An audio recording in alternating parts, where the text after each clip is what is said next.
such a change of tune that we're hearing after that criticism on Friday, and now Mantashe going as far as saying that no ANC member will vote in a motion of no confidence against President Zuma. So it's almost as if there was some sort of disciplinary process within the ranks. Well, definitely, that's what he called it. He called it closing of ranks, considering that there are some people within the ANC who have been mobilized, or there have been some campaigning asking them to join this movement against President Jacob Zuma, the anti-Jacob Zuma campaign. And he said that what that then does, it calls on the ANC to close ranks, and that's exactly what they did. Coming out of this press conference, I guess three major points. First of all, President Jacob Zuma remains the president of the ANC, also remains the president of the country.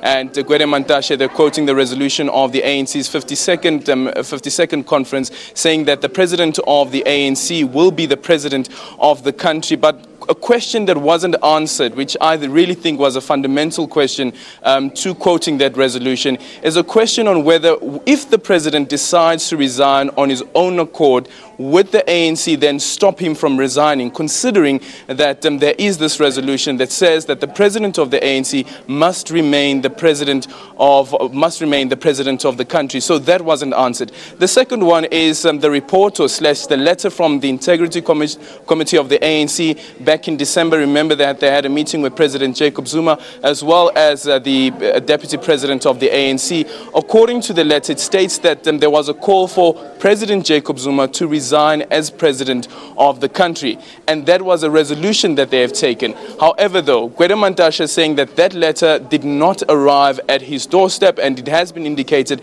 that the letter has been withdrawn. And quite interesting, though, if you look at that, saying that the Integrity Committee's letter has been withdrawn, it almost corroborates the information that we received from this purported leaked minutes document of the ANC's NWC, because that's exactly what's in that report as well. The other thing is the national office bearers, which is the top three who had spoken out publicly against the president's decision to reshuffle cabinet.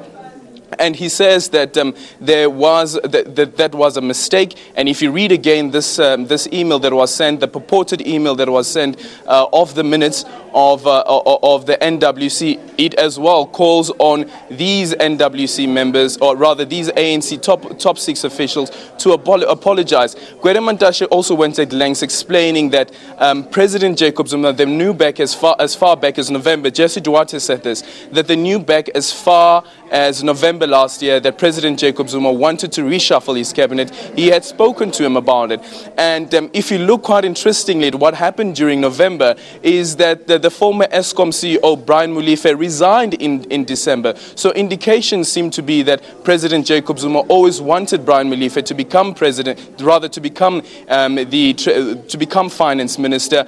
And Gwede Mantashe then saying here today, because Brian Molefe is not part of the list of people who are part of the executive at this moment, it points out to, or is a result rather, of a consultation. And that is it coming out of this press conference. So as it states at the moment, President Jacob Zuma remains the president of the country, and the Integrity Committee's report or letter has now been withdrawn.